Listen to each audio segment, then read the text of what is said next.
Hello friends, welcome back to study mania. इस video में हम लोग एडुटेरिया पब्लिकेशन का बिहार दुर्गा वॉल्यूम 2 बुक का प्रैक्टिस सेट नंबर 10 को डिस्कस करने वाले हैं। पिछले वीडियो में हम लोगों ने प्रैक्टिस सेट नंबर 9 तक ऑलरेडी डिस्कस कर लिया है। आप लोगों ने अगर वीडियो नहीं देखा है तो डिस्क्रिप्शन बॉक्स में लिंक दिया हुआ है, जा करके आप लोग वहाँ से देख सकते हैं। शुरू करते हैं।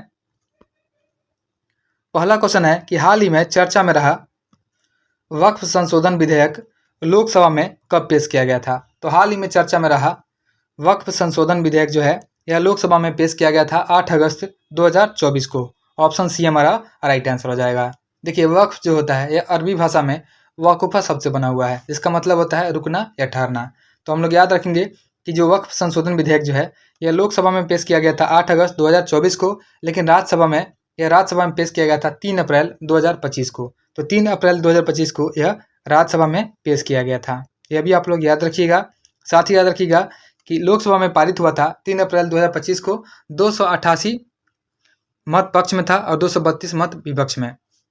और राष्ट्रपति की स्वीकृति मिली थी 5 अप्रैल 2025 को। 5 अप्रैल 2025 को राष्ट्रपति के द्वारा इसकी स्वीकृति दी गई थी। नेक्स्ट है, अगला क्वेश्चन है, क्वेश्चन नंबर 2 है कि ब्रिक्स के न्यू डेवलपमेंट बैंक का 9वां सदस्य कौन होगा। तो ब्रिक्स के न्यू डेवलपमेंट बैंक का 9वां सदस्य हो जाएगा अल्जीरिया। ऑप्शन सी हमारा राइट आंसर हो जाएगा। नेक्स्ट है, अगला क्वेश्चन है, क्वेश्चन नंबर 3 है कि हाल ही में चर्चा में रहे भार्गवास्त्र का संबंध किससे है। तो हाल ही में चर्चा में रहे भार्गवास्त्र का संबंध हो जाएगा स्वार्म ड्रोन विरोधी सिस्टम से हो जाएगा। ऑप्शन सी हमारा राइट आंसर हो जाएगा। देखिए, भारत की एक स्वदेशी माइक्रो मिसाइल प्रणाली है जो झुंड ड्रोनों और अन्य छोटे ड्रोन खतरों से निपटने के लिए विकसित की गई है और हाल ही में इसका सफल परीक्षण उड़ीसा में किया गया है। भार्गवास्त्र का जो निर्माण है यह इकोनॉमिक एक्सप्लोसिव लिमिटेड यानी ईईएल नागपुर स्थित सोलर प्रूफ की सहायक कंपनी द्वारा किया गया है और इसका रेंज जो है यह 5 से 6 किलोमीटर तक है। नेक्स्ट है, अगला क्वेश्चन है, क्वेश्चन नंबर 4 है कि किस आईआईटी द्वारा मिट्टी में मौजूद विषैले प्रदूषकों को खत्म करने के लिए बैक्टीरिया विकसित किया गया है। तो यह विकसित किया गया है आईआईटी बॉम्बे के द्वारा। ऑप्शन बी हमारा राइट आंसर हो जाएगा। देखिए, आईआईटी बॉम्बे के शोधकर्ताओं ने एक ऐसी बैक्टीरिया की खोज की है जो मिट्टी में मौजूद विषैले प्रदूषकों को खत्म करने के साथ साथ उपयोगी पोषक तत्व को बढ़ाने में सहायक साबित होंगी।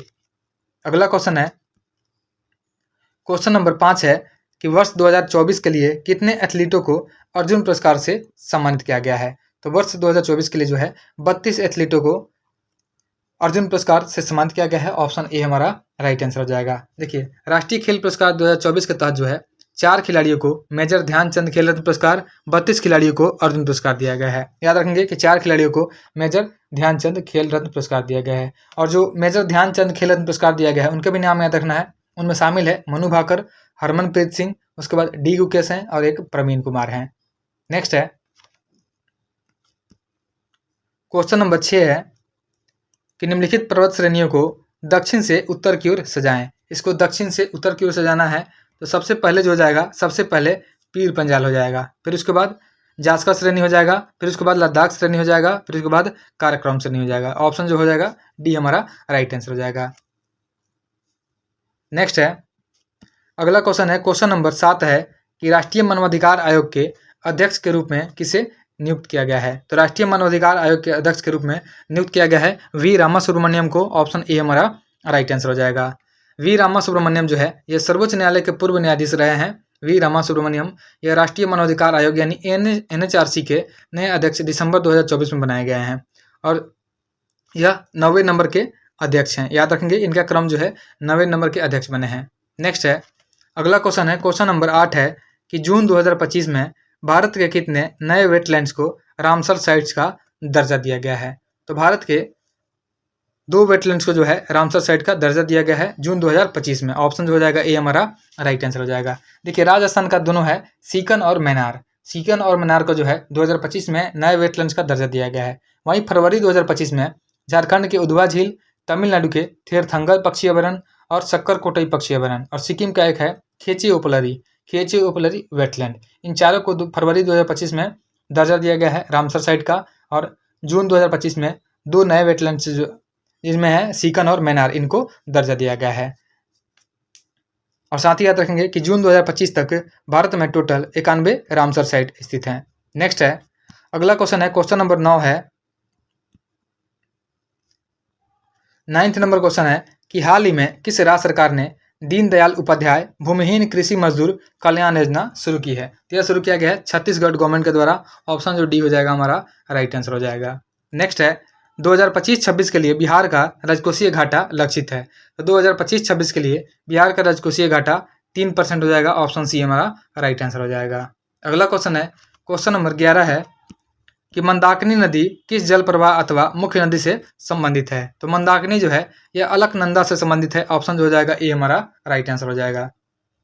देखिए मंदाकिनी जो है यह अलकनंदा नदी की एक सहायक नदी है और इसका उद्गम स्रोत जो है केदारनाथ के निकट है। यह भागीरथी नदी से मिलकर के गंगा बनाती है और मंदाकिनी नदी रुद्रप्रयाग में अलकनंदा में मिलती है। देखिए 5 प्रयाग होता है, रुद्रप्रयाग 5 प्रयागों में से एक है। रुद्रप्रयाग जो है उत्तराखंड राज्य का हिस्सा है। भागीरथी और अलकनंदा यह नदी जब देवप्रयाग में मिलती है तब इनको हम लोग संयुक्त रूप से गंगा के नाम से जानते हैं।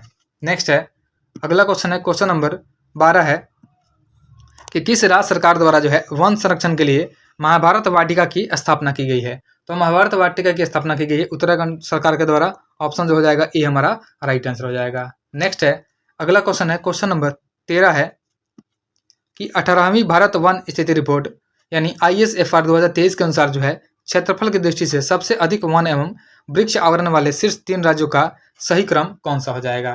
तो सबसे शीर्ष आवरण वाले जो हो जाएंगे सबसे ज़्यादा हो जाएंगे मध्य प्रदेश, फिर उसके बाद अरुणाचल प्रदेश, फिर उसके बाद महाराष्ट्र। ऑप्शन सी हमारा राइट आंसर हो जाएगा। वहीं बात करेंगे कि क्षेत्रफल की दृष्टि से सर्वाधिक वनावरण वाले राज्य, तो क्षेत्रफल की दृष्टि से जब बात किया जाएगा तो सबसे पहले जो हो जाएगा यह हो जाएगा मध्य प्रदेश, फिर अरुणाचल प्रदेश और फिर उसके बाद जो हो जाएगा छत्तीसगढ़ हो जाएगा। नेक्स्ट है अगला क्वेश्चन है क्वेश्चन नंबर 14 है कि हाल ही में किस देश के संसद के द्वारा जो है पर्वत को कानूनी व्यक्ति का दर्जा दिया गया है? तो यह दिया गया है न्यूजीलैंड के द्वारा। याद रखेंगे कि न्यूजीलैंड गवर्नमेंट ने संसद ने पर्वत को कानूनी व्यक्ति का दर्जा दिया है। ऑप्शन डी हमारा राइट आंसर हो जाएगा, यानी पर्वतों के भी मनुष्यों के जैसे मूल अधिकार दिए गए हैं। अगला क्वेश्चन है निखिल बनर्जी का संबंध किस वाद्य यंत्र से है? तो निखिल बनर्जी का संबंध जो हो जाएगा यह सितार से हो जाएगा।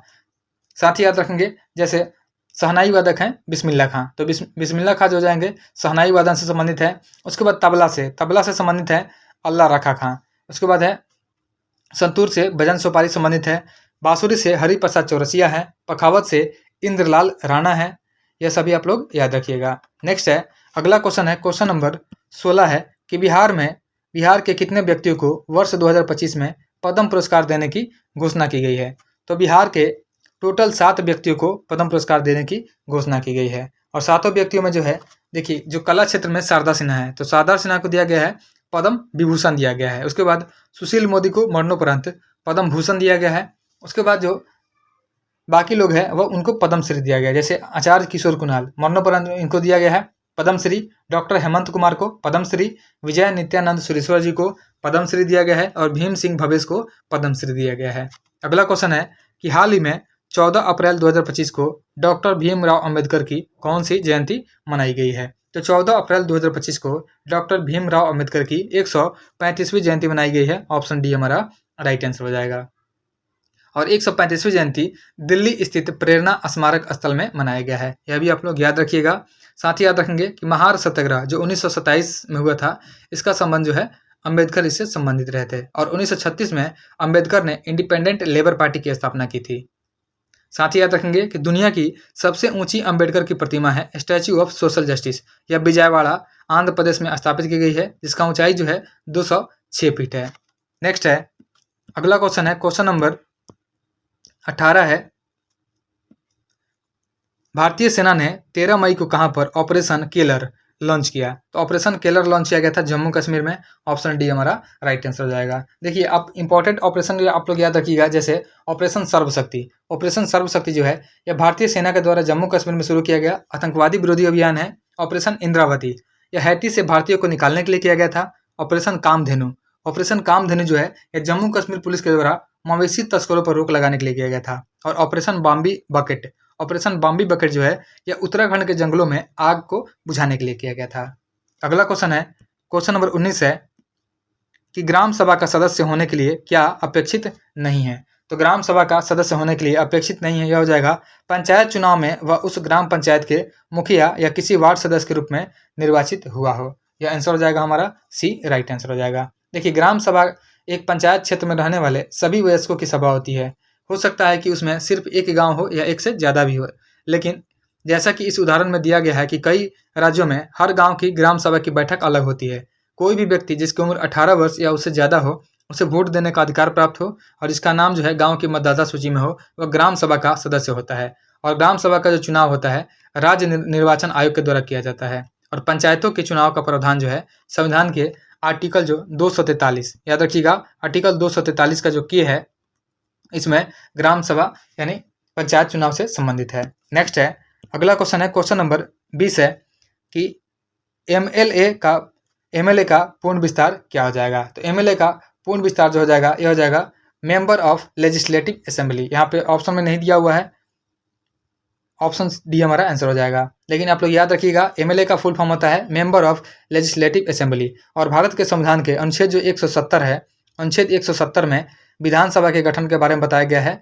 और अनुच्छेद 173 जो है यह राज्य विधानमंडल की योग्यताओं से संबंधित है।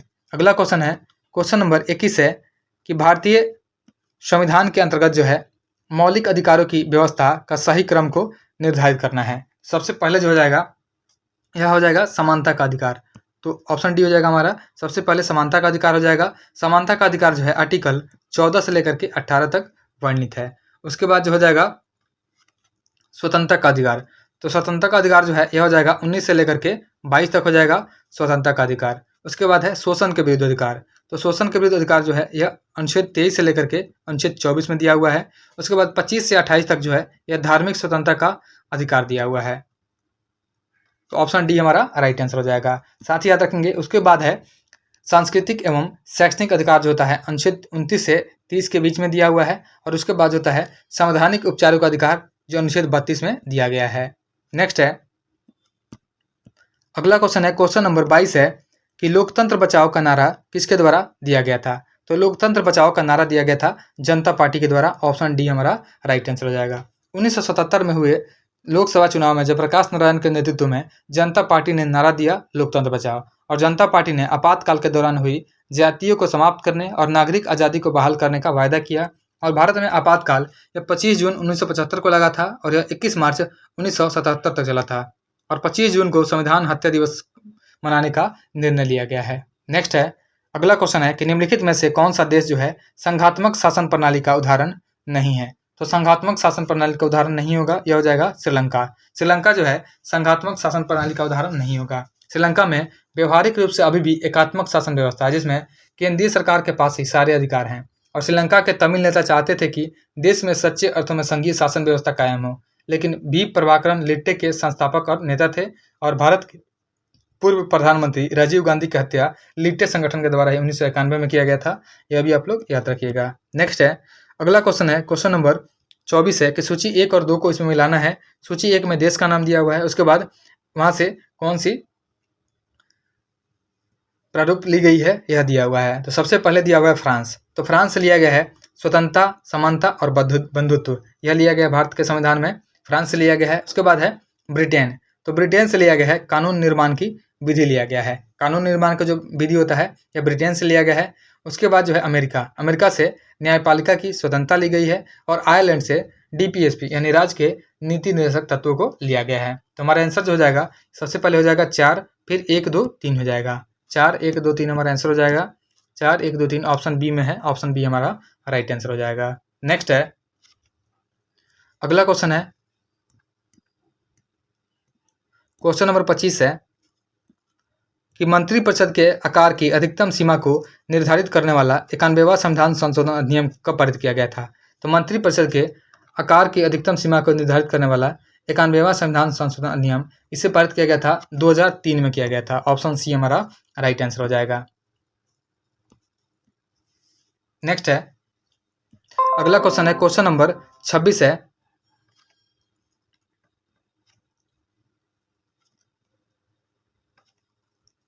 क्वेश्चन नंबर 26 है कि संसदीय प्रणाली के अंतर्गत विधायिका के द्वारा कार्यपालिका पर नियंत्रण के तरीकों में कौन सा तरीका जो है शामिल है। तो इसमें शामिल हो जाएगा वित्तीय नियंत्रण, अविश्वास प्रस्ताव और बहस और वाद विवाद, सभी शामिल हो जाएगा। ऑप्शन डी हमारा राइट आंसर हो जाएगा। नेक्स्ट है, अगला क्वेश्चन है, क्वेश्चन नंबर 27 है कि निम्नलिखित संवैधानिक व्यवस्था पर विचार कीजिए, और इसमें बताना है कि उपरोक्त में से कौन सा कथन जो है सही दिया हुआ है। सबसे पहला है, संसद विधि द्वारा किसी राज्य के क्षेत्रफल में अनुच्छेद 3 के तहत जो है वृद्धि कर सकती है, जो सही दिया हुआ है।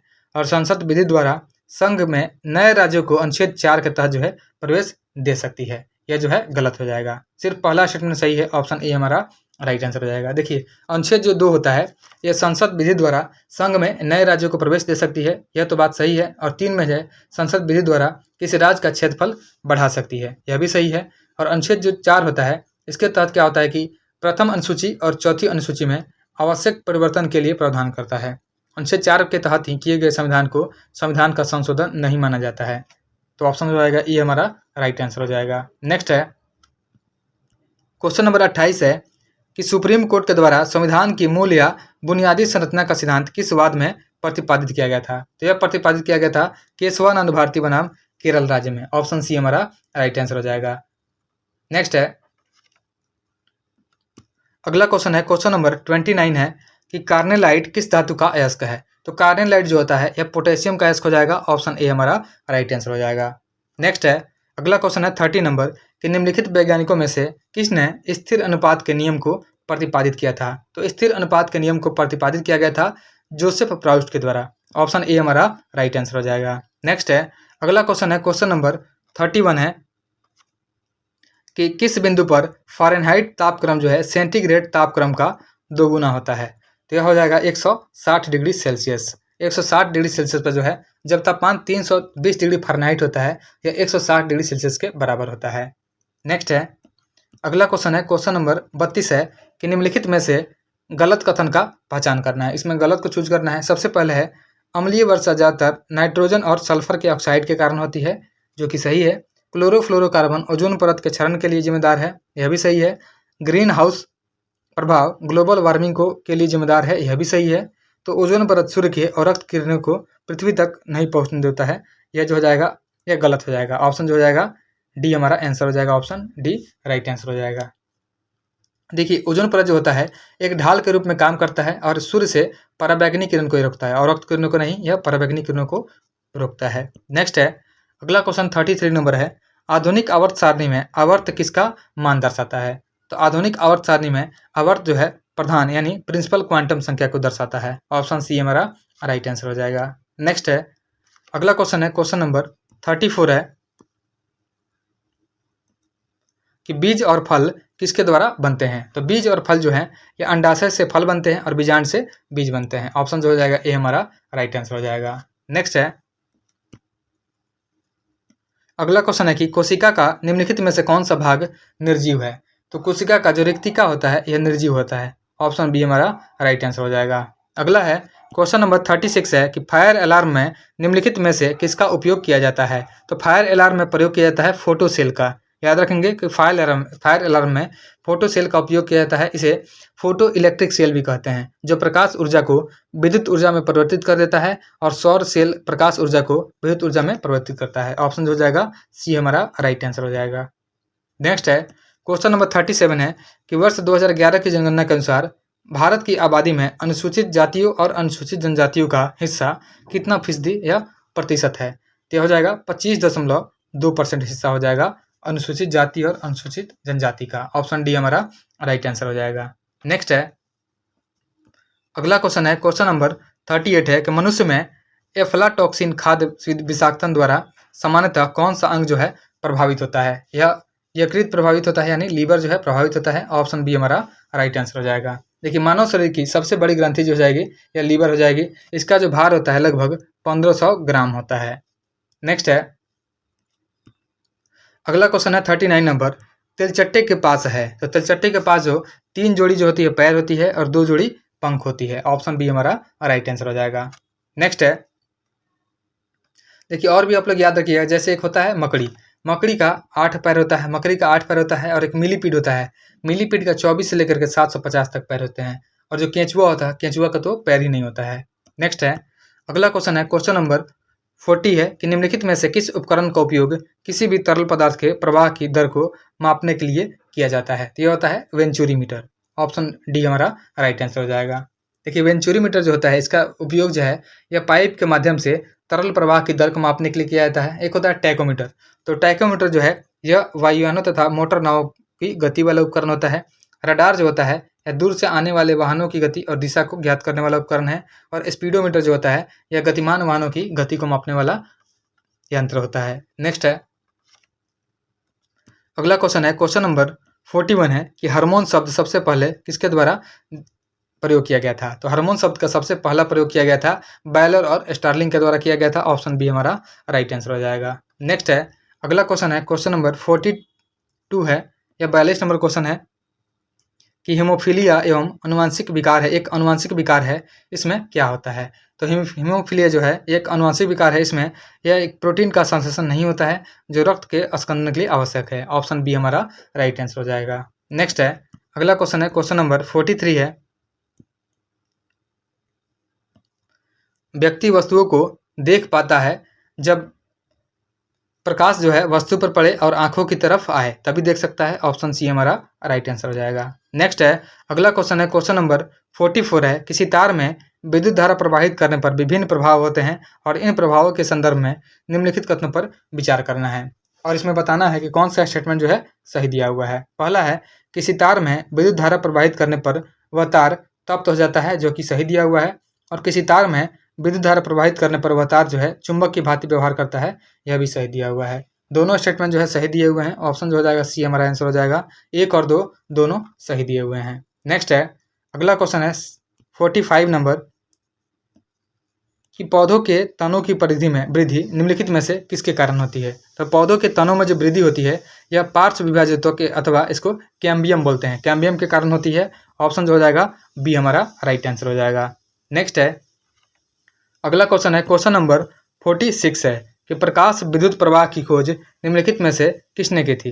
तो प्रकाश विद्युत प्रवाह की खोज की गई थी यह हेनरिच रुडोल्फ हर्ट्ज के द्वारा की गई थी। ऑप्शन जो हो जाएगा ए हमारा राइट आंसर हो जाएगा। देखिए आवृत्ति का एसआई मात्रक जो होता है इसका नाम जो होता है इन्हीं के समान हर्ट्ज रखा गया है और इन्होंने नहीं जेसी मैक्सवेल के विद्युत चुंबकीय सिद्धांतों की प्रयोग के द्वारा पुष्टि किया था। नेक्स्ट है अगला क्वेश्चन है क्वेश्चन नंबर 47 है कि नाभिकीय संलयन के संदर्भ में निम्नलिखित कथनों पर विचार कीजिए। इसमें बताना है कि कौन सा स्टेटमेंट जो है सही दिया हुआ है। सबसे पहला है नाभिकीय संलयन अभिक्रिया के दौरान जो है 2 हल्के नाभिकों को जोड़ करके एक भारी नाभिक बनाया जाता है जो कि सही है। और नाभिकीय संलयन में सामान्यतः हाइड्रोजन अथवा हाइड्रोजन समस्थानिकों से हीलियम उत्पन्न होती है, यह भी सही है। नाभिकीय संलयन अभिक्रियाएं सूर्य तथा अन्य तारों की विशाल ऊर्जा का स्रोत होते हैं, यह भी सही है। तीनों स्टेटमेंट इसमें सही दिया हुआ है तो ऑप्शन हो जाएगा हमारा सी राइट आंसर हो जाएगा। तीनों स्टेटमेंट बिल्कुल सही दिए हुए हैं। नेक्स्ट है अगला क्वेश्चन है क्वेश्चन नंबर 48 है। 48 नंबर क्वेश्चन है कि मनुष्य में 2 बार बढ़ने वाले दांतों की संख्या होती है। तो मनुष्य में 2 बार बढ़ने वाले दांतों की संख्या जो होती है यह 20 होती है। 20 दांत जो होते हैं यह अस्थायी होते हैं, यानी इसको बोलते हैं दूध का दांत बोलते हैं। साथ ही याद रखेंगे कि मनुष्य में 32 दांत होते हैं। वयस्क मनुष्य में 8 जो होता है यह कृंतक होता है जो भोजन को काटने में मदद करता है। 4 होता है रत्नक जो भोजन को फाड़ने में मदद करता है। और 12 होता है चवर्णक जो भोजन को पीसने में मदद करता है। और अग्र चवर्णक जो होता है 8 होता है भोजन को कुचलने में मदद करता है। नेक्स्ट है टेनिस कोर्ट की शपथ किस क्रांति से संबंधित है। तो टेनिस कोर्ट की शपथ जो है यह संबंधित है फ्रांसीसी क्रांति से। ऑप्शन सी हमारा राइट आंसर हो जाएगा। नेक्स्ट है अगला क्वेश्चन है क्वेश्चन नंबर 50 है कि टीपू सुल्तान ने जैकोबिन क्लब को स्थापित करने में किस देश के सैनिकों की मदद की थी। तो टीपू सुल्तान ने जैकोबिन क्लब को स्थापित करने में जो है फ्रांस का मदद किया था। ऑप्शन बी हमारा राइट आंसर हो जाएगा। अगला है क्वेश्चन नंबर 51 है कि सूची 1 और 2 को इसमें मिलाना है। सूची 1 दिया हुआ है और सूची 2 दिया हुआ है। तो सबसे पहले है बहिष् भारत पत्रिका, यह पत्रिका है बहिष्कृत भारत पत्रिका। इसका जो संपादन किया गया था यह भीमराव अम्बेडकर के द्वारा किया गया था और यह 1927 में किया गया था। तो इसका मिलान हो जाएगा 2 हो जाएगा। उसके बाद है बहिष्कृत हितकारिणी सभा। इसका जो शुरुआत किया गया था 1924 में किया गया था और यह भी भीमराव अम्बेडकर के द्वारा ही किया गया था। अखिल भारतीय अनुसूचित जाति महासंघ, अखिल भारतीय यहाँ पे अनुसूचित जाति महासंघ जो है इसका स्थापना किया गया था 1942 में किया गया था और यह भी भीमराव अम्बेडकर के द्वारा किया गया था। उसके बाद है अखिल भारतीय हरिजन संघ। तो हरिजन संघ की स्थापना किया गया था 1932 में, लेकिन यह किया गया था महात्मा गांधी के द्वारा किया गया था। तो हमारा मिलान जो हो जाएगा यह सबसे पहले हो जाएगा 2, फिर 1, फिर 4, फिर 3। 2 1 4 3 हमारा मिलान हो जाएगा। ऑप्शन देख लेते हैं, 2 1 4 3 ऑप्शन सी में दिया हुआ है, ऑप्शन सी हमारा राइट आंसर हो जाएगा। नेक्स्ट है, अगला क्वेश्चन है, क्वेश्चन नंबर 52 है कि निम्न में से किस संस्था को भारतीय राष्ट्रीय कांग्रेस का अग्रदूत कहा जाता है? तो भारतीय राष्ट्रीय कांग्रेस का अग्रदूत इंडियन एसोसिएशन को कहा जाता है, ऑप्शन सी हमारा राइट आंसर हो जाएगा। देखिए, एक था बम्बई एसोसिएशन। बम्बई एसोसिएशन का स्थापना 1852 में यह जगन्नाथ शंकर सेठ ने किया था, और बम्बई प्रेसिडेंसी एसोसिएशन की स्थापना 1885 में फिरोज शाह मेहता, केटी तेलंग और बदरुद्दीन तैयब जी के द्वारा किया गया था। नेक्स्ट है, अगला क्वेश्चन है, क्वेश्चन नंबर 53 है कि भारतीय राष्ट्रीय कांग्रेस ने अपने किस वार्षिक अधिवेशन में स्वराज की प्राप्ति को अपना मुख्य लक्ष्य घोषित किया था? तो यह घोषणा किया था कलकत्ता अधिवेशन 1906 में किया गया था, ऑप्शन जो हो जाएगा ए हमारा राइट आंसर हो जाएगा। और भारतीय राष्ट्रीय कांग्रेस ने दिसंबर 1906 में कलकत्ता में अपने वार्षिक अधिवेशन में दादा भाई नौरोजी की अध्यक्षता में स्वराज प्राप्ति को अपना प्रमुख लक्ष्य घोषित किया था। अगला क्वेश्चन है, क्वेश्चन नंबर 54 है कि युगांतर नामक क्रांतिकारी साप्ताहिक पत्र का प्रकाशन किसके द्वारा प्रारंभ किया गया था? तो देखिए, युगांतर नामक क्रांतिकारी साप्ताहिक पत्रिका का संपादन शुरू किया गया था वारिंद्र कुमार घोष और भूपेंद्र नाथ दत्त के द्वारा। ऑप्शन जो हो जाएगा सी हमारा राइट आंसर हो जाएगा। नेक्स्ट है, अगला क्वेश्चन है, क्वेश्चन नंबर 55 है कि निम्नलिखित क्रांतिकारी घटनाओं या गतिविधियों को क्रम अनुसार सजाना है।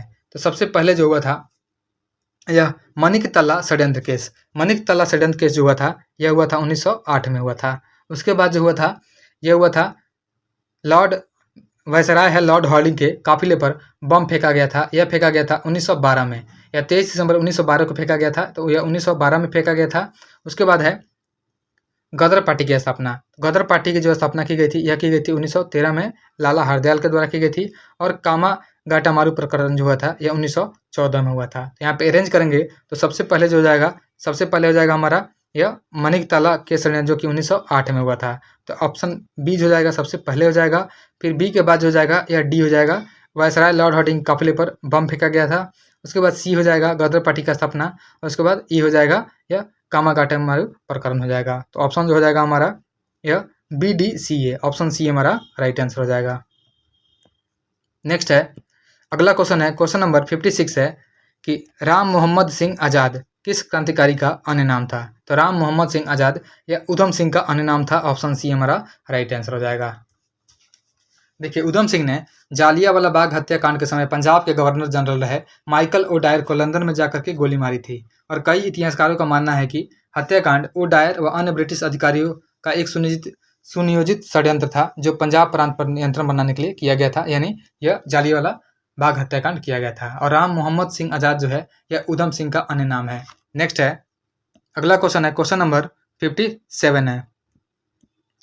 57 नंबर क्वेश्चन है कि निम्न में से कौन सा सही नहीं है, सही सुमेलित नहीं है। यहाँ पे देश का नाम दिया हुआ है, फिर उसके बाद राजधानी का नाम दिया हुआ है, तो गलत को चूज करना है। सबसे पहले साइप्रस है, साइप्रस की राजधानी निकोसिया है। उसके बाद कंबोडिया की राजधानी नोम पेन हो जाएगा। उसके बाद ओमान, ओमान का राजधानी जो होता है यह होता है मस्कट। यहाँ पे ओमान लिखा हुआ है, ओमान का राजधानी जो होता है यह मस्कट होता है, यह गलत दिया हुआ है। ऑप्शन सी हमारा आंसर हो जाएगा। और सीरिया जो है, सीरिया की राजधानी दशमिक हो जाएगा। नेक्स्ट है, अगला क्वेश्चन है, क्वेश्चन नंबर 58 है कि निम्नलिखित में से कौन सा कथन जो है सही दिया हुआ है। सबसे पहला है गौतम बुद्ध और महावीर स्वामी समकालीन थे, यह सही दिया हुआ है। और दोनों का जन्म गया जी जिले में हुआ था, जो कि गलत दिया हुआ है।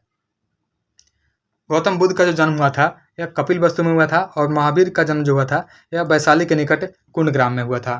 तो ऑप्शन जो एक है, ऑप्शन एक सिर्फ सही दिया हुआ है, ऑप्शन ए हमारा राइट आंसर हो जाएगा। नेक्स्ट है, क्वेश्चन नंबर 59 है कि शाहनामा का रचनाकार और प्रसिद्ध ईरानी लेखक फिरदौसी 11वीं शताब्दी में किसका दरबारी कवि था? तो यह महमूद गजनवी का दरबारी कवि था, ऑप्शन डी हमारा राइट आंसर हो जाएगा। नेक्स्ट है, अगला क्वेश्चन है, क्वेश्चन नंबर 60 है, महान सम्राट कृष्णदेवराय का संबंध विजयनगर साम्राज्य के किस वंश से था?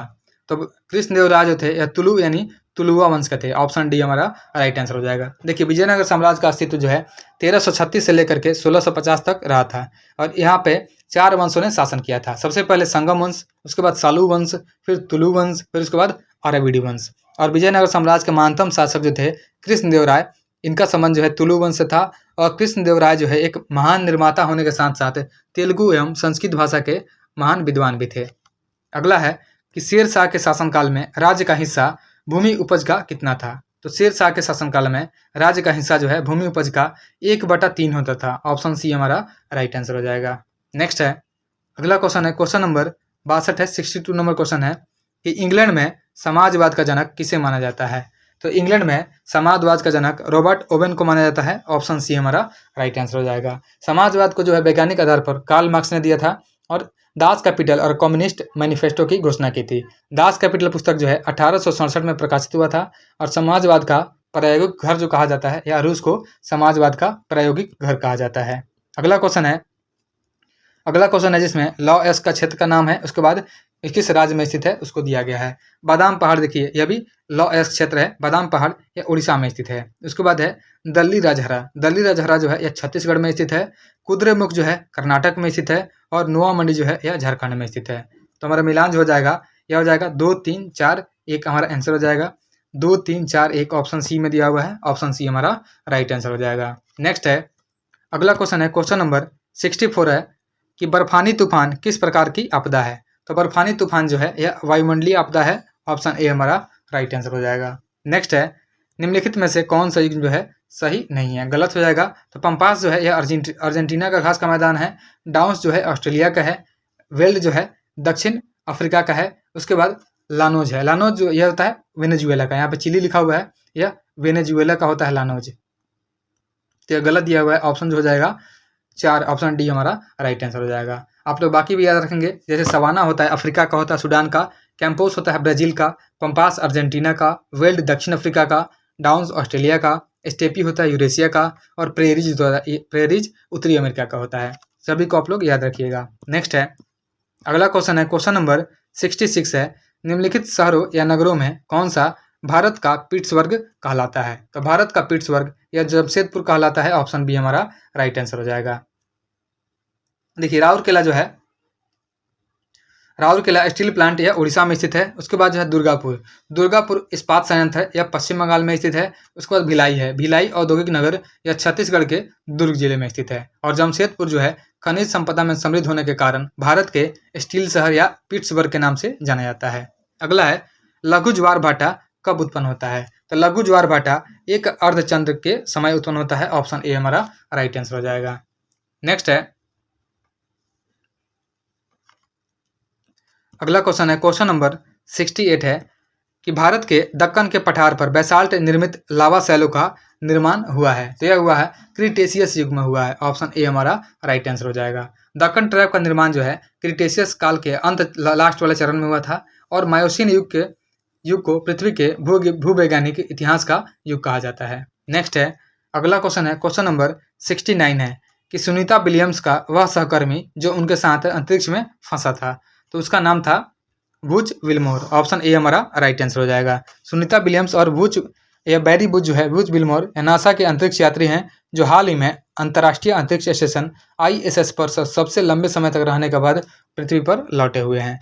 अगला क्वेश्चन है, क्वेश्चन नंबर 70 है कि प्रवाल द्वारा निर्मित ग्रेट बैरियर रीफ किस तट के समीप स्थित है? तो यह क्वींसलैंड समीप तट के समीप स्थित है। ऑप्शन हो जाएगा डी हमारा राइट आंसर हो जाएगा। और विश्व की यह सबसे बड़ी मूंगे की दीवार है और यह प्रशांत महासागर में स्थित है। साथ ही याद रखेंगे ग्रासलैंड को ऑस्ट्रेलिया में जो हम लोग डाउन्स बोलते हैं, यह ऑस्ट्रेलिया के पास ही नजदीक है क्वींसलैंड। नेक्स्ट है, क्वेश्चन नंबर 71 है, निम्नलिखित नदियों में से किसके मुहाने पर पक्षी के पंजे के आकार वाला डेल्टा बनता है? तो पक्षी के पंजे के आकार वाला डेल्टा या मिसिसिपी के मुहाने पर बनता है। ऑप्शन डी हमारा राइट आंसर हो जाएगा। देखिए महत्वपूर्ण नदी जो है उनका जो संबंधित डेल्टा है उसको याद रखेंगे। जैसे नील नदी का डेल्टा जो है यह चापाकार डेल्टा है। उसके बाद मिसिसिपी नदी का डेल्टा जलोढ़ पंख डेल्टा है और राइन नदी का डेल्टा चापाकार डेल्टा है और गंगा, मेकांग, मुर्रे और हांगहो नदी का डेल्टा जो है यह भी चापाकार डेल्टा है। नेक्स्ट है, अगला क्वेश्चन है कि ICC अंडर 19 महिला T20 विश्व कप 2025 का आयोजन किस देश में किया गया है? तो यह किया गया है मलेशिया में। याद रखेंगे कि ICC अंडर 19 महिला T20 विश्व कप 2025 का आयोजन मलेशिया में किया गया है और इसमें जो है इस विश्व कप में भारत ने दक्षिण अफ्रीका को 9 विकेट से हरा करके यह खिताब हासिल किया है और यह लगातार दूसरी बार जब भारत ने यह खिताब जीता है। नेक्स्ट है, अगला क्वेश्चन है कि सबसे अधिक स्थिर परिस्थिति के तंत्र कौन सा है? तो सबसे अधिक स्थिर पारिस्थितिकी तंत्र जो हो जाएगा यह हो जाएगा महासागर। ऑप्शन ए हमारा राइट आंसर हो जाएगा। नेक्स्ट है अगला क्वेश्चन है, क्वेश्चन नंबर 74 है कि जैव विविधता के विनाश का कारण है। तो जैव विविधता के विनाश का कारण हो जाएगा जीवों के प्राकृतिक आवास की कमी, पर्यावरणीय प्रदूषण और वनों का विनाश, सभी हो जाएगा। ऑप्शन डी हमारा राइट आंसर हो जाएगा। भारत में जैव विविधता संरक्षण के लिए 2002 में अधिनियम आया था और भारत में जैव विविधताएं हॉटस्पॉट हैं और अंतर्राष्ट्रीय जैव विविधता दिवस जो है यह 22 मई को मनाया जाता है। याद रखेंगे 22 मई को अंतर्राष्ट्रीय जैव विविधता दिवस को मनाया जाता है। नेक्स्ट है अगला क्वेश्चन है, क्वेश्चन नंबर 75 है कि प्रमुख मत्स्य क्षेत्र ग्रैंड बैंक स्थित है। तो ग्रैंड बैंक जो है यह उत्तरी अटलांटिक महासागर में स्थित है। ऑप्शन सी हमारा राइट आंसर हो जाएगा। यहाँ पर जो है विश्व के सबसे अधिक संपन्न मछली पकड़ने का क्षेत्र है और ग्रैंड बैंक और डोगर बैंक यह उथले समुद्री क्षेत्र हैं और चीन जो है विश्व में सर्वाधिक मछली का उत्पादन करता है, यह भी आप लोग याद रखिएगा। नेक्स्ट है अगला क्वेश्चन है, क्वेश्चन नंबर 76 है। इसमें मिलान करना है, सूची 1 और 2 का मिलान करना है। इसमें वन्य जीव का अभयारण्य का नाम दिया हुआ है, फिर उसके बाद किस राज्य में है। नामदफा जो है नामदफा अरुणाचल प्रदेश में है। उसके बाद है पेरियार, पेरियार जो है यह केरल में स्थित है, पेरियार का हो जाएगा केरल। उसके बाद है बांदीपुर, बांदीपुर जो है कर्नाटक में स्थित है, इसका मिलान जो हो जाएगा 1 हो जाएगा। उसके बाद है लामजाव, इसी को बोलते हैं केबुल लामजाव जो कि मणिपुर में है, तैरता हुआ हो जाएगा यह, तो इसका मिलान जो हो जाएगा हमारा 2 4 1 3, 2 4 1 3 ऑप्शन ए में है। ऑप्शन ए हमारा राइट आंसर हो जाएगा। साथ ही याद रखेंगे कि दालमा वन्य जीव अभयारण्य जो कि झारखंड में है, चंद्रप्रभा और अभयारण्य जो है उत्तराखंड में उत्तर प्रदेश में है और एक है भद्रा अभयारण्य जो कि कर्नाटक में स्थित है। नेक्स्ट है अगला क्वेश्चन है 77 नंबर कि कौन सी अंतर्राष्ट्रीय संस्था जो है मानव विकास रिपोर्ट को जारी करती है। तो मानव विकास रिपोर्ट को यूनाइटेड नेशंस डेवलपमेंट प्रोग्राम के द्वारा जारी किया जाता है। ऑप्शन बी हमारा राइट आंसर हो जाएगा। नेक्स्ट है अगला क्वेश्चन है, क्वेश्चन नंबर 78 है आधुनिकीकरण में शामिल है। तो आधुनिकीकरण में शामिल हो जाएगा यह नवीन प्रौद्योगिकी का प्रयोग शामिल हो जाएगा और सामाजिक दृष्टिकोण में परिवर्तन लाना यह भी शामिल हो जाएगा। ऑप्शन हमारा सी हो जाएगा, ए और बी दोनों शामिल है। नेक्स्ट है क्वेश्चन नंबर 79 है कि यूएनसीडी का पूर्ण विस्तार है। यूएनसीडी का फुल फॉर्म जो हो जाएगा यह हो जाएगा संयुक्त राष्ट्र पर्यावरण और विकास सम्मेलन। ऑप्शन सी हो जाएगा हमारा संयुक्त राष्ट्र पर्यावरण और विकास सम्मेलन। ऑप्शन सी हमारा राइट आंसर हो जाएगा। नेक्स्ट है अगला क्वेश्चन है, क्वेश्चन नंबर 80 है कि वह दर जिस पर अनुसूचित वाणिज्यिक बैंक जो है रिजर्व बैंक से रातों रात धन की अतिरिक्त राशि उधार ले सकते हैं, इसी को जो कहा जाता है सीमांत अस्थायी सुविधा दर कहा जाता है। ऑप्शन हो जाएगा हमारा बी राइट आंसर हो जाएगा। नेक्स्ट है अगला क्वेश्चन है 81 कि राष्ट्रीय आय लेखांकन का जन्मदाता किसे कहा जाता है। तो राष्ट्रीय आय लेखांकन का जन्मदाता कहा जाता है साइमन कुजनेट्स को। ऑप्शन सी हमारा राइट आंसर हो जाएगा। और वे बेलारूस के थे और उन्होंने बाद में अमेरिकी नागरिकता प्राप्त कर लिया था। 1971 में उनको नोबेल पुरस्कार भी दिया गया है। नेक्स्ट है टाइफाइड तथा कॉलरा उदाहरण है। तो टाइफाइड और कॉलरा जो है यह जलजन्य रोगों के उदाहरण है, यह जल से होते हैं, पानी से। ऑप्शन बी हमारा राइट आंसर हो जाएगा। नेक्स्ट है अगला क्वेश्चन है 83 नंबर कि 1916 में भारतीय महिला विश्वविद्यालय की स्थापना कहाँ की गई थी। तो 1916 में भारतीय महिला विश्वविद्यालय की स्थापना की गई थी बम्बई में। ऑप्शन जो बी हो जाएगा हमारा राइट आंसर हो जाएगा। नेक्स्ट है क्वेश्चन नंबर 84 है कि निम्नलिखित पर कथनों पर विचार करना है, उस बताना है इसमें से कौन सा कथन जो है सही नहीं है यानी गलत दिया हुआ है। पहला है चिपको आंदोलन उत्तराखंड राज्य में शुरू किया गया था जो कि सही है, और अपिको आंदोलन तमिलनाडु राज्य में शुरू किया गया था जो कि गलत है। अपिको आंदोलन जो है यह किया गया था कर्नाटक में, लेकिन यहाँ पे तमिलनाडु लिखा हुआ है, तो यह दूसरा स्टेटमेंट गलत है, पहला स्टेटमेंट सही है। पूछा गया कौन सा कथन सही नहीं है, तो दूसरा जो हो जाएगा सही नहीं है। ऑप्शन बी हमारा राइट आंसर हो जाएगा। नेक्स्ट है अगला क्वेश्चन है, क्वेश्चन नंबर 85 है कि 76वें गणतंत्र दिवस समारोह 2025 के मुख्य अतिथि के रूप में कौन शामिल हुए थे। तो यह थे प्रबोवो सुबियांतो जो कि इंडोनेशिया के राष्ट्रपति हैं, यह शामिल हुए थे। ऑप्शन ए हमारा राइट आंसर हो जाएगा। और गणतंत्र दिवस 2025 का थीम है स्वर्णिम भारत विरासत और विकास, इसको भी याद रखिएगा। नेक्स्ट है किस देश की संसद का नाम फेडरल असेंबली है। तो फेडरल असेंबली यह स्विट्जरलैंड के संसद का नाम हो जाएगा। ऑप्शन डी हमारा राइट आंसर हो जाएगा। देखिए तुर्की है, तुर्की के संसद का नाम ग्रैंड नेशनल असेंबली है। उसके बाद मिस्र के संसद का नाम जो हो जाएगा यह पीपुल्स असेंबली हो जाएगा, और फ्रांस के संसद का नाम जो हो जाएगा नेशनल असेंबली हो जाएगा। नेक्स्ट है अगला क्वेश्चन है, क्वेश्चन नंबर 87 है द बिहार हेराल्ड समाचार को किस वर्ष प्रकाशित किया गया था। तो द बिहार हेराल्ड समाचार पत्र को प्रकाशित किया गया था 1875 में। ऑप्शन सी हमारा राइट आंसर हो जाएगा। और यह बिहार का प्रथम अंग्रेजी समाचार पत्र था और इसे गुरु प्रसाद सेन के द्वारा प्रकाशित किया गया था। नेक्स्ट है क्वेश्चन नंबर 88 है मोहनजोदड़ो से प्राप्त महान स्नानागार का परिमाप था। तो मोहनजोदड़ो से प्राप्त महान स्नानागार का परिमाप हो जाएगा 11.88 मीटर इसकी लंबाई थी, 7.01 मीटर चौड़ाई और 2.43 मीटर जो है इसकी गहराई थी। ऑप्शन डी हमारा राइट आंसर हो जाएगा। नेक्स्ट है अगला क्वेश्चन है क्वेश्चन नंबर 89 है चेरनोबिल में परमाणु दुर्घटना कब हुई थी। तो चेरनोबिल में परमाणु दुर्घटना हुई थी, यह हुई थी 1986 में। ऑप्शन सी हमारा राइट आंसर हो जाएगा। नेक्स्ट है दिए गए शब्द का संधि विच्छेद करना है। तो यहाँ पे दिया हुआ है तन्मय, तन्मय का संधि विच्छेद हो जाएगा तत् प्लस मय। ऑप्शन सी हमारा राइट आंसर हो जाएगा। नेक्स्ट है अगला क्वेश्चन है 91 नंबर गुलर का फूल मुहावरे का सही अर्थ। तो गुलर के फूल का मतलब होता है दुर्लभ वस्तु। ऑप्शन बी हमारा राइट आंसर हो जाएगा। नेक्स्ट है अगला क्वेश्चन है क्वेश्चन नंबर 92 है निम्न शब्द के लिए उपयुक्त समास का चयन करना है। सुख दुख जो है इसका उपयुक्त समास जो हो जाएगा यह हो जाएगा द्वंद्व समास। ऑप्शन ए हमारा राइट आंसर हो जाएगा। नेक्स्ट है क्वेश्चन नंबर 93 है कि fill in the blank with the most appropriate word. Word है the archer missed the dash by an inch. The archer missed the aim हो जाएगा यहाँ पे एम बाई एन इंच हो जाएगा। ऑप्शन बी हमारा राइट आंसर हो जाएगा। नेक्स्ट है अगला क्वेश्चन है क्वेश्चन नंबर 94 है select the most appropriate one word substitution for the given word. यहाँ पे वन वर्ड चूज करना है a person who is self centred, यानी खुद पे केंद्रित होता है, अहमवादी होता है, उसको हम लोग बोलते हैं इगोइस्ट। ऑप्शन ए हमारा राइट आंसर हो जाएगा। देखिए जो नार्सिसिस्ट होता है यह आत्ममुग्ध होता है, यानी खुद की सुंदरता के बारे में सोचता रहता है। इसेंट्रिक जो होता है इसको हम लोग सनकी बोल सकते हैं। नेक्स्ट है अगला क्वेश्चन है क्वेश्चन नंबर 95 है। इसमें दिया हुआ है कि रमन और उसके पिता की आयु का अनुपात जो है 3:8 है। इनकी आयु का गुणनफल जो है 1176 है। 4 वर्ष बाद इनकी आयु का अनुपात क्या होगा। देखिए मान लेंगे कि रमन का जो आयु है तो रमन का आयु जो हो जाएगा 3x हो जाएगा, तो उसके पिता का आयु क्या हो जाएगा, यह हो जाएगा 8x। यहाँ पे रेशियो दिया हुआ है 3:1, तो यहाँ पे x से कोई फर्क नहीं पड़ने वाला है। तो गुणनफल जो दिया हुआ है 3x × 8x, इसका जो गुणनफल दिया हुआ है 1176 दिया हुआ है। उसके बाद तो यह हो जाएगा 24x², 1176 हो जाएगा।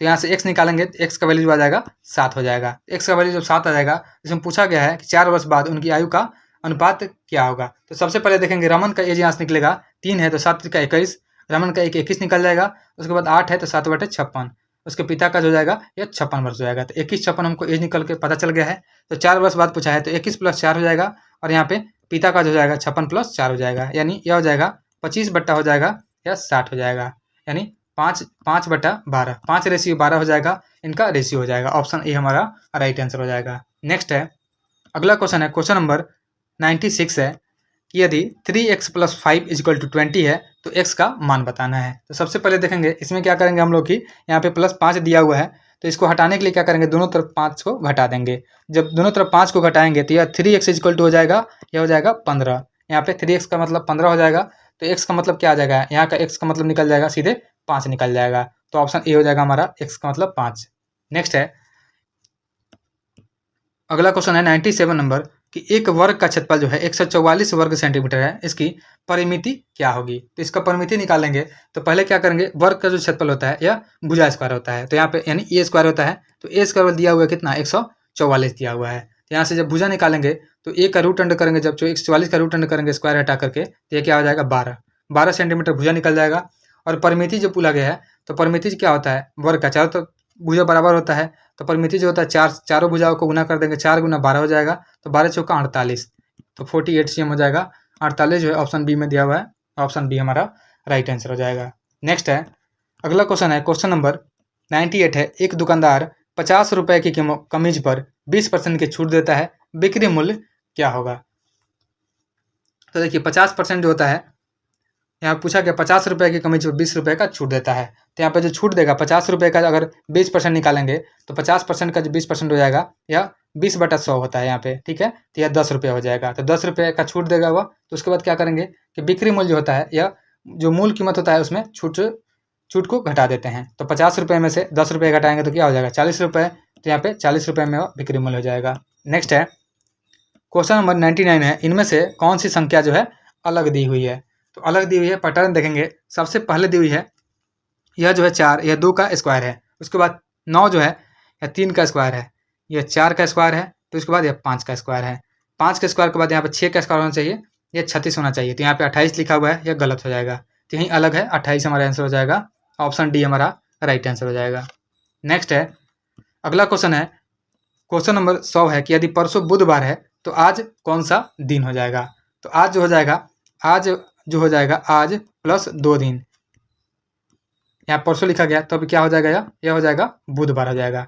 तो परसों बुधवार है तो आज क्या हो जाएगा, 2 दिन पहले हो जाएगा। तो 2 दिन पहले, इसके पहले 1 दिन पहले मंगलवार और उसके 1 दिन पहले सोमवार। तो आज हो जाएगा सोमवार हो जाएगा। ऑप्शन ए हमारा राइट आंसर हो जाएगा।